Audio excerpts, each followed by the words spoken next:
Hi guys, I'm Bri. And I'm Alli. This is Offscript. If you think about it, books are potential scripts for movies. When this adaptation happens, typically it's disappointing because they went off script. In this series, we will be talking about how off script they went.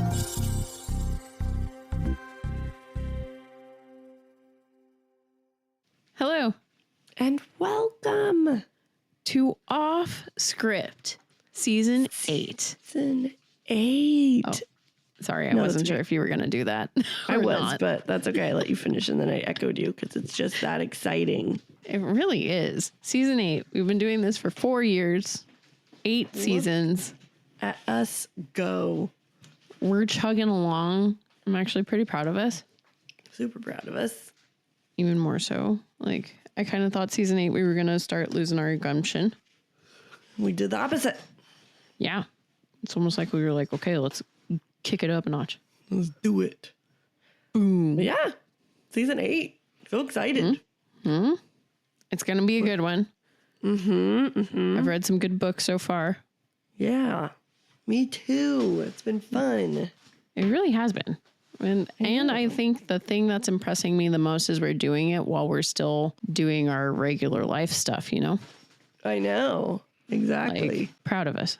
Proud of us for being adults with actual jobs now and still being able to make time for this. Whoop, whoop. I know. We started this and neither of us had jobs when we started it. I know. And we were both still living with our parents. Isn't that crazy? You guys have been through so much with us. I know. You guys have heard it all. I'm so proud of us. I started this podcast and I was single. I know. Look at you go. Uh-huh. I also did not have a cat. I know. I mean, technically I had Slash and Morris, but I personally, myself, did not have a cat. I only had Clutch. Got Luna in there. Oh, man. Look at that. Positive. Can you hear Loki going to fucking town in his tunnels right now? Yes. Sorry. Yes. I heard your yawn, yes. And those are the moments when I wish I didn't have him. No, just kidding. I love this little guy. Except for, oh my gosh. Okay. So my mom got me a little tree so that I could hang up Loki's stocking next to the tree. I was an idiot and I put catnip toys in the stocking. Oh no. Yeah, so last night at midnight, I went to bed at 9. I was so proud of myself. I was like, I'm going to get such a good night's sleep. Went to sleep, woke up at 12 to him jumping up on my desks. And I couldn't figure out. I was like, what the hell? Why is he like being so naughty? Normally, like in the middle of the night, if he does it, I'll spray him once, he's done. He kept like trying to figure out how to get behind my TV. So much so he tried to jump up to on the front side of it to crawl under it. And I was like, what the hell does he want? What is the difference here? Then I saw him looking at the wall behind the tree and he loves shadows. So I thought the lights were making shadows that he wanted to chase. And I was like, fuck, I'm going to have to sleep with my tree off. And I don't want to do that. Like, I have a nice Christmas tree. I want to keep it lit when I'm asleep. Whatever, dude. So I turned it off and he was still going for whatever. He jumped up. And what it looked like he was going to do was from the front of my TV, he was going to jump to his stocking that's like behind my TV and around the corner. And that's when I realized, I was like, oh my God, I have to take this freaking stocking down. So I took the stocking down and put it in the closet. Did not bother me for the rest of the night. I was like, the power of catnip, huh? I know, seriously. I know. I was thinking the same thing with Clutch because he will sit at my mom's house. His stockings were up much higher, and he would just sit there and stare for like hours just at his stocking.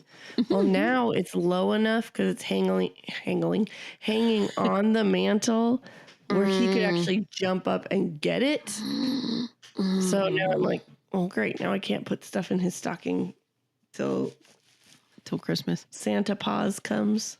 Yep. Basically, that's exactly. I've got the 3 catnip toys that were in there hidden in the closet and the stockings hung up there. But I'm still, just to be safe, since I'm asleep and I don't want him knocking over my TV when I go to bed, I'm going to put it away. Smart. But I think that's a good picture, even though it's January. I know. This is how our Christmas is going, everybody. Sorry, y'all. We're recording it in November and we're talking about our Christmas stuff. So there you go. That's a great picture. I agree. Especially for Charlotte's Web, because we talked about our pets. So yes. Lo and behold, I was just going to say, we literally have turned our podcast into a book comparison podcast where we also get to talk about our pets. It's because we've stopped doing mini-sodes. We got to start doing those again. We really do. You're right. We don't get a chit chat about our pets in our mini-sodes anymore. So, right. So now you guys get it. Yeah. Yeah. Sorry. That's okay. For the book adaptations, left for the animal talk. Yep. All right. Shall we get started? Yeah, let's do it. Okay.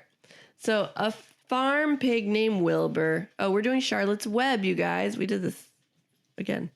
Well, no, I said it. Don't realize. You did? Yeah, I said it's only fitting since we're doing Charlotte's Web that we talk about animals. Okay. I slid it in there so that we wouldn't go past it. A farm pig named Wilbur who is saved from slaughter by a kind girl named Fern and then befriends a wise spider named Charlotte at the Zuckerman family farm. When Wilbur faces being killed for good, or for good again, for food again, Charlotte spins messages in her web praising him, which makes Wilbur famous and spares his life. Did you ever watch Babe? Yes, loved that movie. I get it confused with this one so much. What's Babe? Babe's just Babe is he's a little talking pig who becomes a sheepdog. Oh, yep. Okay. Nope. Yeah, I always think pig. That I'm about to. That's where that's from. I say that all the time. It's from there. And I've seen Babe. Babe was one of my favorites when I was a kid. But I love Babe. I always get it confused with this one for some reason. I don't know why. This was not Babe. This was not Babe. Our author was E.B. White. Our director was Charles Nichols and Iwao. Iwao?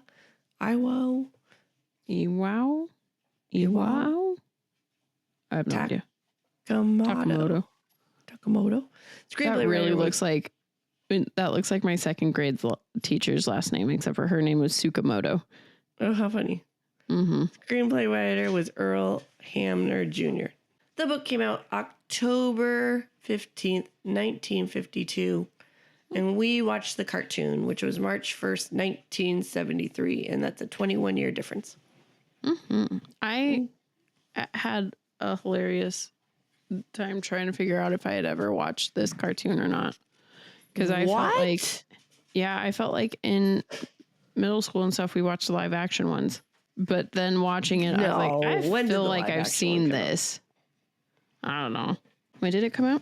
2006. Oh, fuck. Nope. I definitely watched this in elementary school. Because I watched it in school all the time. Right. This was like, oh, it's raining outside. Let's watch Charlotte's Web. Oh, it's this. How funny. But literally, I apparently have blocked out the cartoon from my memory. Then as I was watching it, I sat there and I was like, this part seems kind of familiar. And then it would go on and I'd be like, nope, don't remember it. And then I'd be like, but wait, this part seems very familiar. That's so funny. I can't believe you don't remember this movie. Mm-hmm. I remember the live action one. I don't remember the cartoon. I know that I've seen the live action one once. I watched it a few times. I can't remember what classes, but there's definitely not middle school or elementary school. Well, that seems like a lie because if it came out in 2006, we were in high school and there ain't no way none of my teachers were having us watch that. I don't know.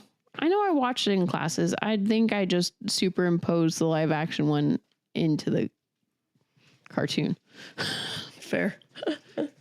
Okay. Well, what'd you do first? I watched it. Yep. I don't think we ever read it in school. Really? I don't remember reading it in school. I'm pretty sure I did. That's why I picked it. Yep.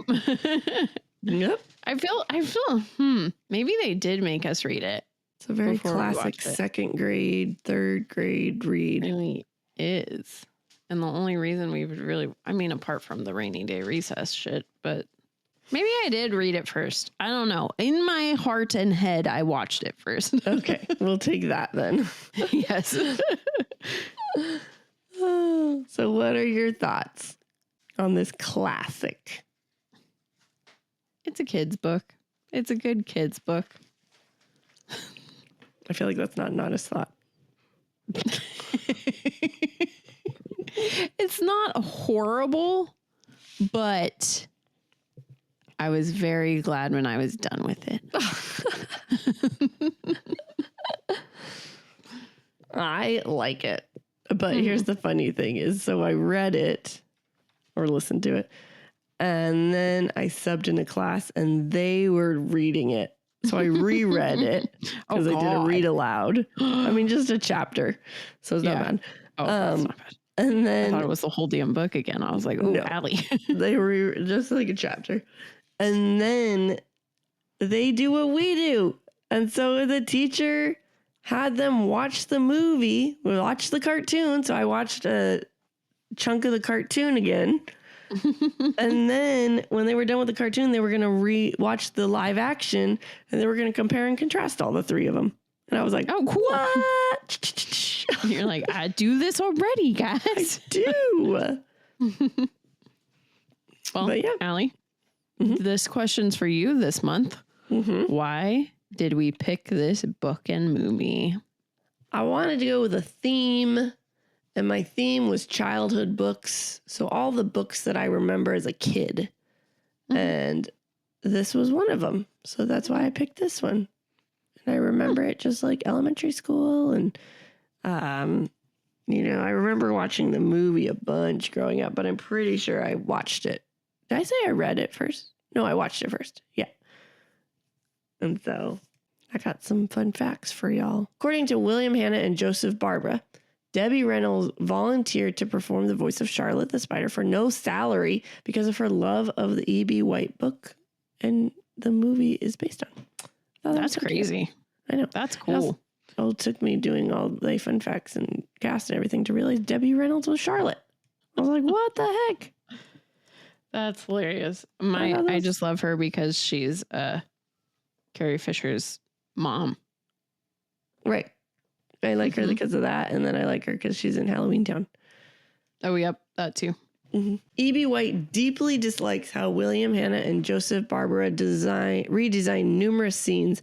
He watched the finished version and then never watched it again, calling it a travesty. What? I know.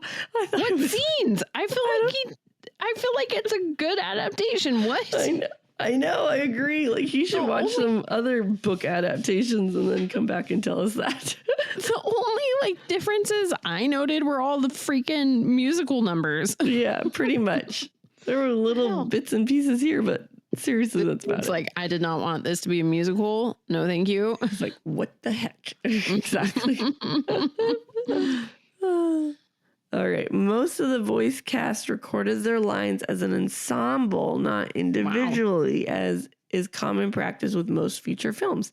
The songs were also recorded with other singing actors present. This allowed for spontaneity and chemistry between the performers. I never understand why they don't. Like, because it's the same as acting. Like, how are you going to be able to be...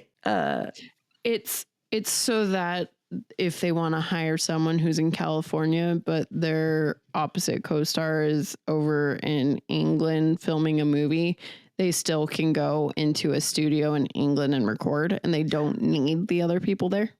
Okay, well, I get it if it's like a situation like that, but if everyone can get together. Did you know one of my favorite parts of Rango is that the whole entire cast actually like acted out that movie when they were recording their voices? Oh, that's fun. Yeah. So the behind the scenes videos of that are hilarious because it's like I believe it. Everyone in their like day clothes walking around. Johnny Depp's acting like he's a little lizard dude. Like, I can't remember who everyone else is, but everyone else is there too in their like daytime clothes. That's funny. All right. So on the Larry King show in the 80s, Debbie Reynolds said that she was handed Charlotte's Web record albums to autograph more than any other item. Wow. That's crazy. And Chin Up was originally written by the Sherman Brothers for a canceled Disney adaptation of Hansel and Gretel. What? No wonder Evie was like, this is a travesty. Oh, no. Chin Up's about freaking children getting eaten instead of a pig. Chin up, chin up. Oh, goodness me almighty. Okay, are we ready? Yes. Okay.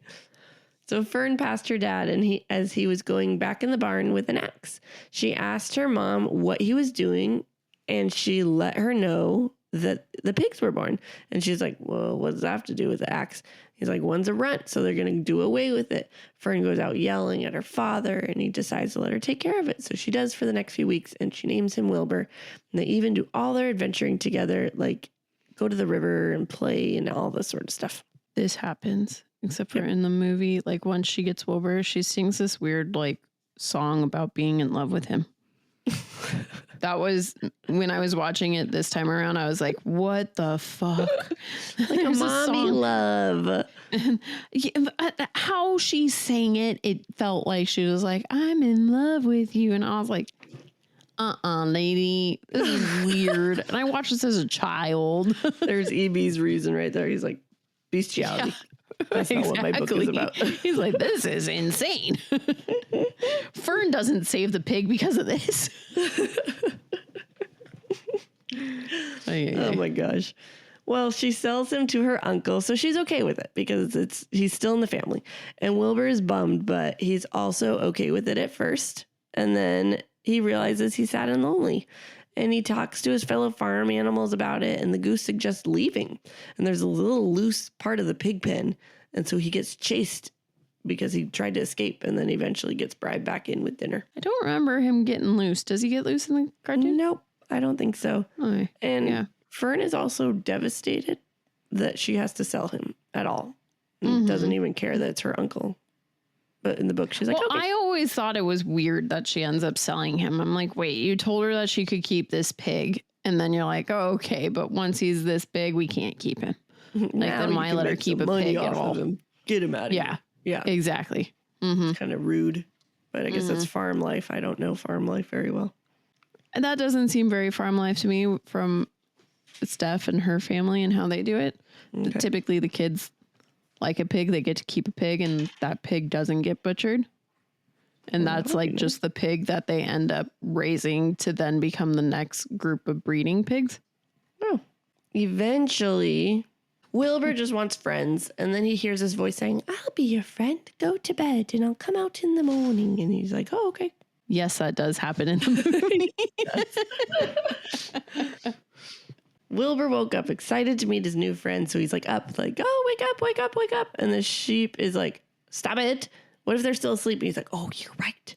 So then he goes back to sleep because he woke up at friggin' like ungodly hour in the morning. And eventually wakes back up, and Charlotte the spider introduces herself. She eats breakfast, and she has to explain to Wilbur why she eats like that, because he thinks it's cruel and disgusting that she eats bugs. And he takes a nap, and he wonders, how can I be friends with someone who is so bloodthirsty? I don't remember that happening in the movie. He just whines a lot that it's cruel. Yeah. But he doesn't be like, he's excited to have a friend. Yeah. Mm-hmm. He's just so damn lonely. He's like, it's gross. Honestly, Wilbur's pretty whiny in the movie. I cannot stand him. Yeah, he drives me annoying. Mm-hmm. I always my problem is because I always get Babe and Charlotte's Web confused, so I think it's gonna be this cute little pig voice, and then it's this deep, it's never like, whiny voice. Yeah, exactly. I'm like, what the hell? Of course. We got the gosling in the barn had her eggs, and there was a dud egg, so Templeton the rat took it, and Fern went back to her house and explained all of this to her parents and how the animals have names and they talk and all this, and her mom thinks she's like going freaking crazy. Honestly, I was like, what the heck? How can she hear them all talking? Like that was where the book confuses me and that storyline confuses me, because either you want this book to be like, more real life or fantastical. And like, yeah, obviously animals talking to each other, who knows if that actually happens, right? But if you kept it just all the animals talking to each other, that would be more realistic than having a kid jump in and be like, I hear what they're saying and I know what's happening and that's Charlotte and this is what's going on. Right. I think, so I'm wondering, like, I don't know. So is it, this whole thing is made up in Fern's head? Honestly, there was a part of me that thought that when I read it this time around, because I was like, this part makes no sense to me in the book or movie. Right. I know. I don't know either. And like all the parents are just like, yeah, whatever. Like, yeah. Okay. Okay, crazy daughter. Cool. Sure. Okay. Well, Wilbur is gaining some weight, and the sheep let him know that, it's because they're fattening you up to eat you. And Wilbur had a panic attack and cried, and Charlotte assured him she would not let him die. Yep, that happens. Yep. Charlotte gives Wilbur a lesson on her legs and how special they are. And Wilbur tries to spin a web, but he falls. And then he realizes, I need string. So Templeton got him some string, and then he fell again.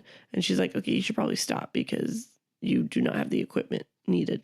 Doesn't he like swing? And then he falls. Oh, okay. So they sort of do this scene, but just not well. Yeah. Charlotte spends a lot of time thinking about how to save Wilbur, and eventually she comes with an idea to trick the Zuckermans. Yep, that happens. Yep. Fern and her brother Avery came over and swung on the swing in the barn, and Avery noticed Charlotte and went to go smash it with a stick. And Wilbur tried to stop him, and so he pushed Avery over backwards onto the rotten egg and Templeton had. And this stunk so bad it made them run away. And Wilbur decided to let Templeton have a little extra food since he helped save Charlotte's life. But then Lurvy, the farm hand, came and smelled it, and then he had to cover up the rat hole, which was a bummer for Templeton and all his treasures. What's funny is I remember this happening in the live action, but does it happen in the cartoon? Yes. Okay. Yes. So maybe I'm remembering. I don't know what I don't remember and what I do remember from this movie and the live action and the book. They're all blending together. All of my January birthday month is going to be like, I don't remember. I don't care about this movie. No, okay, I paid attention.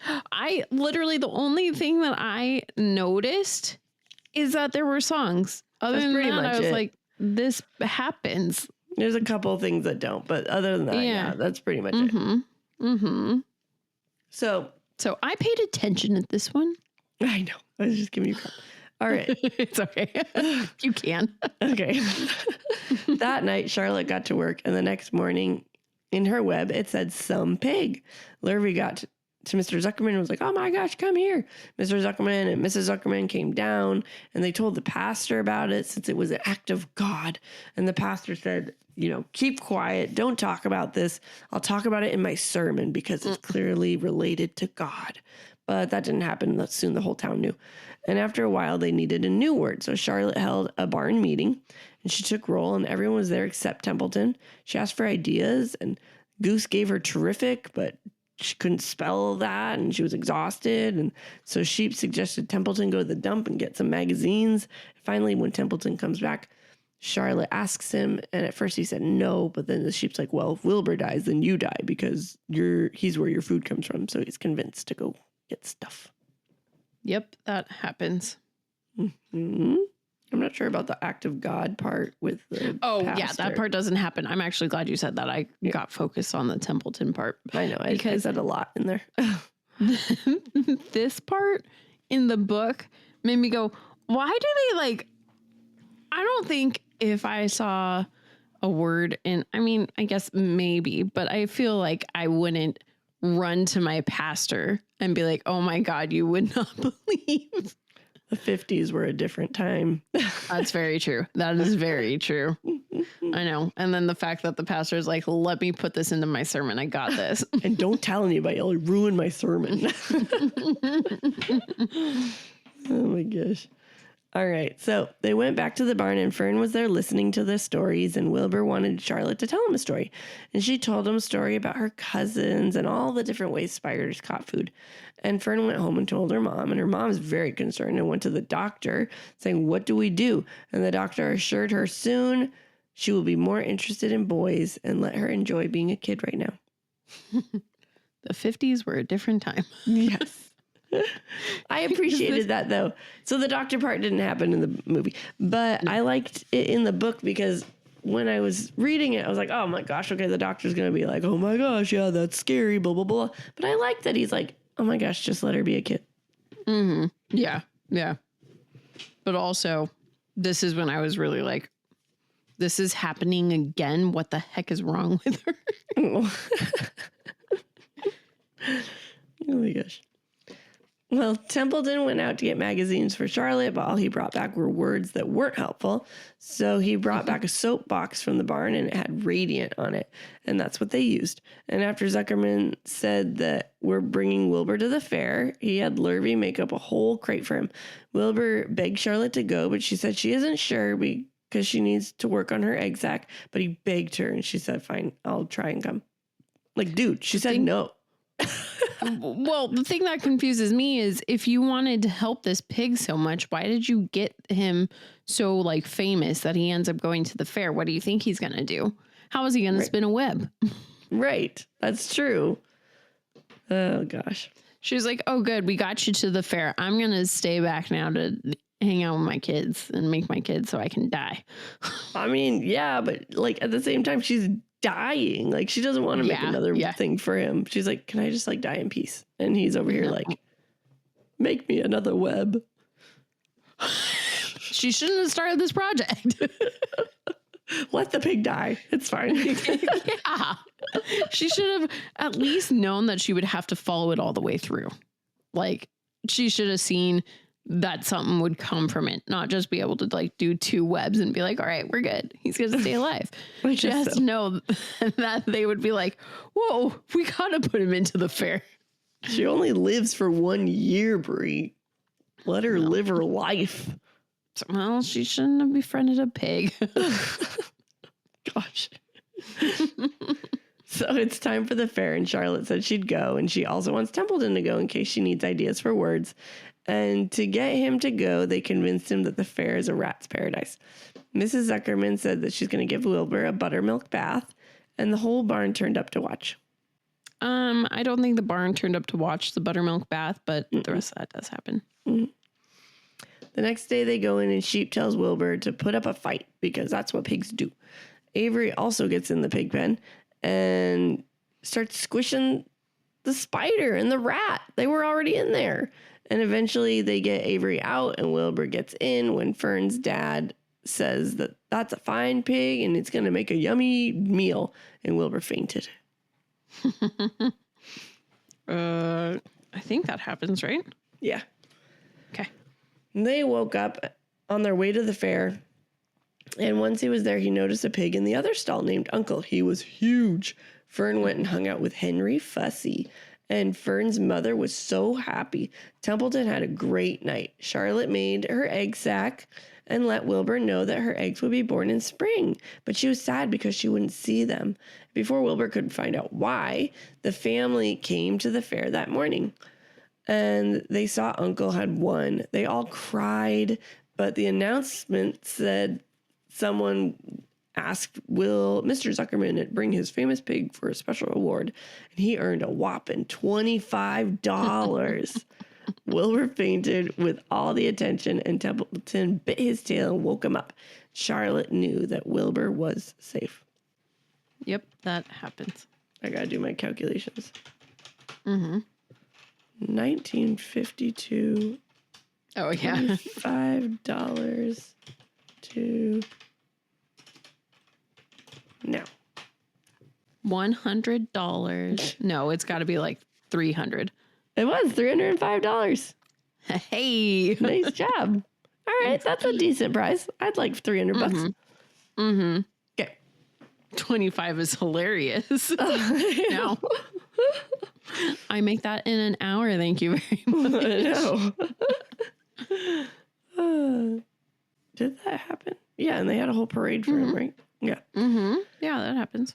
So they went back to the barn and Wilbur was happy they were going home. This is when Charlotte let him know that she was dying and she would not be leaving. He cried, but then he knew what he had to do and he had to save her egg. So he had Templeton go get Charlotte's egg and Templeton threw a fit, but Wilbur promised him first dibs on all his food if he did.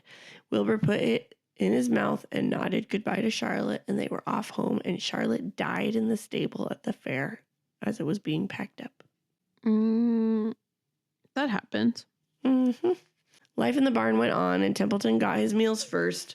Wilbur was keeping the eggs warm when he could, and eventually it hatched. He had a couple days watching Charlotte's daughters, but then all of a sudden, they started flying away, and he cried himself to sleep, and he woke up, and there were 3 that stayed, and they liked it here, and they wanted to be his friend. Wilbur named them, and they were friends forever, but they could never replace Charlotte.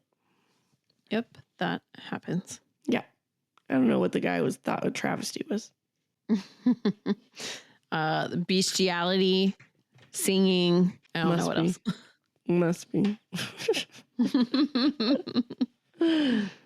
Well, that's it. So, IMDb cast 16 people for this movie. Doesn't surprise me. No.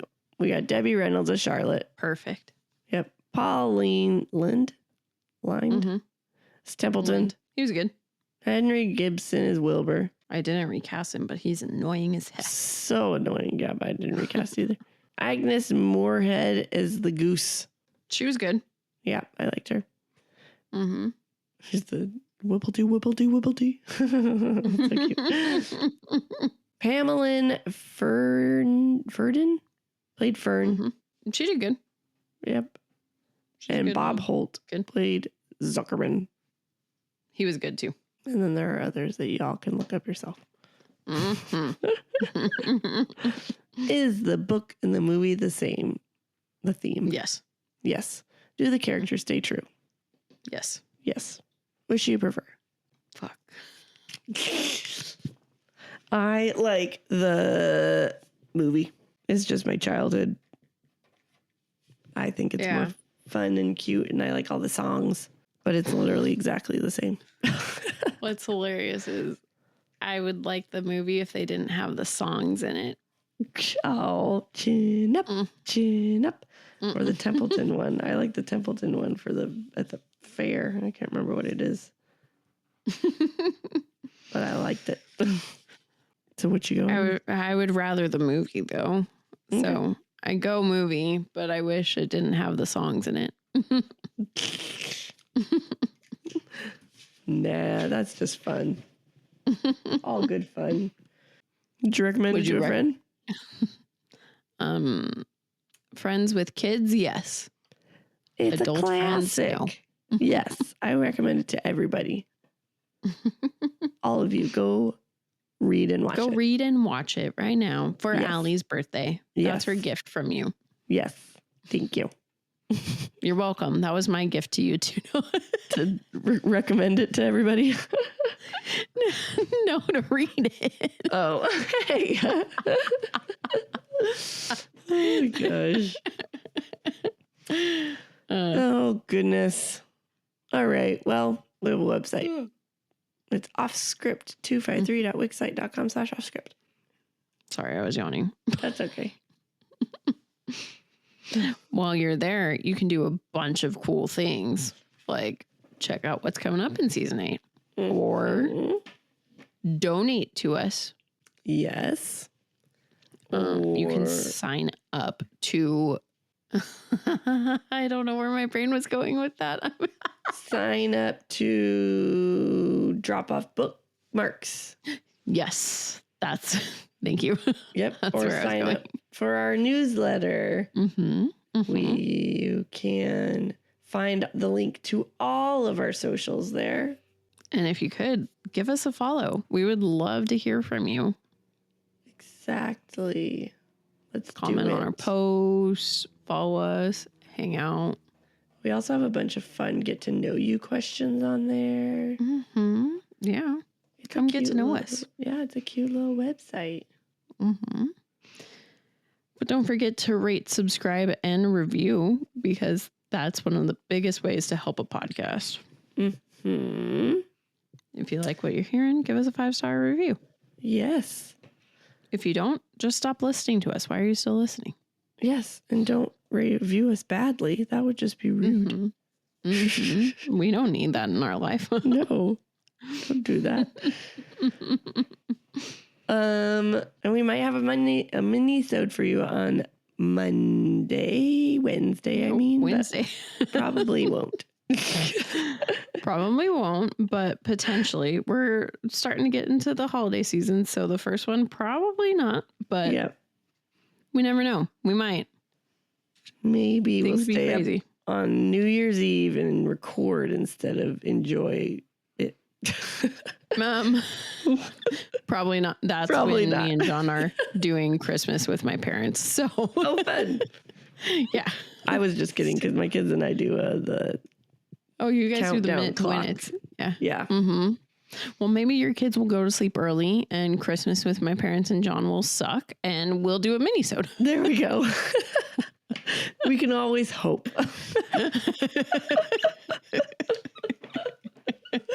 Just kidding. Oh no.